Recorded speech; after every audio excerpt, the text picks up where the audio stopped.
faaw mu am majorité écrasante parce que gis nga assemblée bi ñu jëm nii soxlawuñu par rapport ak majorité bi nga xamante ni moom la Macky Sall amoon muy 83 députés ñun li ñu soxla mooy 99 jëm kaw parce que loolu moo ñuy may ñu mën a liggéey li nga xam ne loolu la Sénégal laaj gis ngeen opposition bi taxaw ne bu ñu amee majorité à l'Assemblée nationale dañuy taxaw bloqué dëkk bi nee nañ gars yi du ñu fay salaire avion du naaw dëkk bi bloqué léegi ñoom kon seen yéene mooy nan la ñuy fexee ba réew mi bañ a baax ñun nag suñu bëgg-bëgg mooy nan la ñuy fexee ba réew mi naat réew mi Sénégalais yi gis seen bopp moo tax ñoom lépp loo xam ne ñu ngi koy def di manipuler Sénégalais yi ñun dinañ ko def taxaw wàcc waxtaan ak Sénégalais yi expliqué leen ne leen opposition bi ñu jàkkaarlool nii opposition bu irresponsable la boo xam ne buñ leen joxee Assemblée nationale dinañu yàq dëkk bi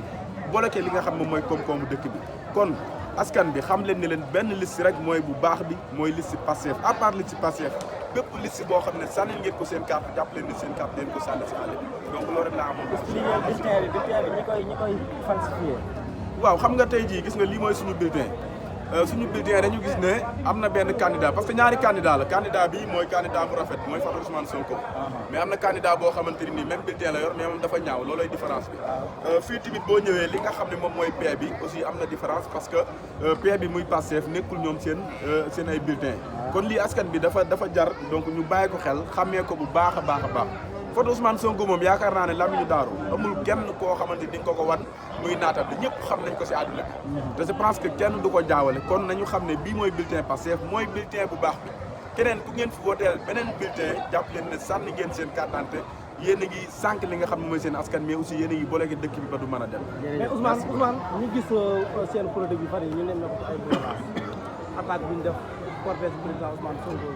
ak taalu siège bi taxaw bi ñu taxaw fan yii passé loolu nan nga ko taxaw nga koy jàngatee. waaw mais xam nga violence c'est que dafa baax parfois sénégalais yi dañuy wax naan violence mais aussi souvent day baax ñu wax violence bi fan la jugee kan moo ko commencé. parce que caravane Pastef dugguñu rek dem attaqué caravane Barthélémy Dias Abass Fall moo doon wër Dakar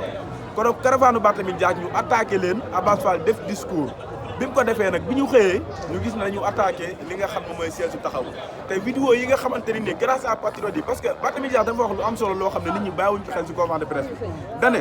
waa Pastef mën nañu xëy dem taal seen siège ba pare giñ ñu ko ndakate moom bi muy wax loolu noonu xelam nekkoon na si taal seen propre siège ñoom waa ñi nga xam ne ñooy waa taxawu Sénégal parce que vidéo yi nga xamante ni nii patriote yi décortiqué nañ ko ñu mel ni ñoom Lamine Daara ñu mel ni ñoom Bamba Niass wan nañ ko askan bi kane yëre bi nga xam ne moom la Barthélémy Dias soloon ak casquette bi mu soloon bi nga xamante ni moom lay dem ci siège bi même yëre boobu nemmeeku nañ ne am na kenn ku ko fa sol ku nduróog moom am taxawaay bi mu am te moment boobu noonu moom moo doon coordonné ak gars yi pour ñuy sànni cocktail molotov yi ba pare gis nañu ay tir yoo xam ne ñu bëri baawuñ ci xel ay armes à feu yoo xam ne tiré na 3 fois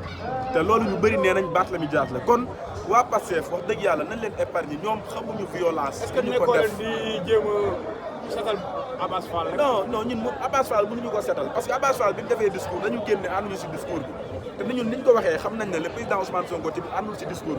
bi mu xëyee nan la def mooy dafa jéggalu askan bi pour war ne moom violent wut moom du nit koo xamante ni dafay def ay violence Pastef du parti violence Pastef dama lay wax benn affaire gis nga depuis 2014 bi ñu créé Pastef ba léegi xam nga lan la ñu xamoon ay débat d'idées bind ay livre solution teg bind pétrole et gaz bind lépp loo xam ne muy les droits de développement pour que yee askan bi wax leen lan moo xew seen biir réew indi ay débat d'idées waxtaan ak askan bi si loo xamante ni moom moo leen di jariñ Pastef li tax mu génnoon si mbedd mi na day xeex loolu képp ku ko defoon da ngay xeex mooy dañ leen a pousse ba si miir bi mooy taxaw ne dañuy éliminer seen candidat xam nga loolu dafa am solo Pastef li tax mu xeex dañu taxaw jaay ko doole ba pare bëgg a éliminer candidat Pastef na loolu nag du ko nangu parce que suñu constitution réew moo ñu ne bu fekkee dañ lay pousse ba si miir bi di la jaay doole amatoo benn matuwaay boo fayoo boobaa am nga droit def li nga xam ne mooy droit de résister muy la résistance bi nga xamante ne nii moom la président Ousmane Sonko woote gis nga muus boo ko doon dàq ji dugal ko si biir kër ba mu sës si miir bi amul pexe bu muy def lu dul day wëlbati ko ak mu naaw si sa kaw Pastef loolu moo ko dalal kon ñun taxawuñ ci pour layal Pastef parti jàmm la parti boo xam ne defar rek moo ko tax a Pastef violent wul cocktail molotov saaga kilifa diine bu ko sénégalais yi constaté ñëpp nee nañu yaa fi indi. léegi kan nga ma mën a wax koo xamante ni bokk na Pastef taxaw di saaga kilifa diine yi. Mollah Morgun le président Ousmane Sonko dafa wax lu am solo mu ne képp koo xam ne yaa ngi saaga suñu kilifa diine yi bokkoo Pastef loolu président Ousmane Sonko daf ko wax kon ñun kenn mënuñoo tuumaal ne ñun ñooy saaga kilifa diine yi. la preuve mooy bi ñu faloo ba léegi ñaata yoon la ñu dem Touba ñaata yoon la ñu dem Medina Baye ñaata yoon la ñu dem Tivaouane kon ñun ñooy Pastef ñooy parti boo xam ne dañuy dugg pour dooleel kilifa diine mais duñu dem di saaga ay kilifa diine kon loolu ñi ngay wax waxu diabolisation la mais ñun dañuy dooleel kilifa diine yi parce que xam nañu ban njariñ la ñu am ci dëkk bi xam nañu ne ñoom bokk nañ ci li nga xam ne bu dëkk bi stable ba tey ñëpp mën a dund si jàmm grâce à ñoom Cheikh Ahmadou Bamba dafa taxaw mu résister jàkkaarloog tubaab bi Mame El Hadji Malick dafa résister ki nga xamante ni moom mooy Thierno Souleymane Baal ñëpp xam nañ ne la révolution torodo mooy révolution bi njëkk am mën nañ ne si àdduna muy 1776 avant révolution américaine di am kon ñooñu noonu dañ leen a respecté jox leen cër Abass Fall li mu wax mooy Abass Fall li mu wax ñun soo loolu lañ mën a sukkandiku mooy li mu bind si page Facebook gëm ne ban ni mu koy bindee jotul benn convocation non accusé wu ma ko dama ne selon ñun vidéo yi ñu gis bi ñuy taal siège ba am na ay patriotes yoo xam ne décortiqué nañ vidéo bi gis nañu benn image bu niroog image bu Barthélémy Dias sol même yére bi même casquette bi mu soloon loolu dafa leer accusé wu ma kenn mais nag am nañu droit ne ki nga xam ne moom moo nekk si image bi niroo naag Barthélémy Dias te Barthélémy Dias lañ dégg si gémmiñam mu ne waa Pastef attan nañoo dem taal seen siège ba pare giñ ñu ko ñun waaye léegi ku xalaat est-ce que Pastef mas ngaa dégg ñu xalaat boobu noonu parce que nit ki lépp lu muy xalaat rek parce que da ngay jëf moo tax mu koy xalaat loolu kese la amul leneen Koungheul bi ñu ngi gis waa Pastef yor ay aar yor ay gànnaay ba journaliste bi naan nëbbal ba ki démb bi viral waa mais dama lay wax benn affaire léegi ñun dinañ dem di caravane si àll bi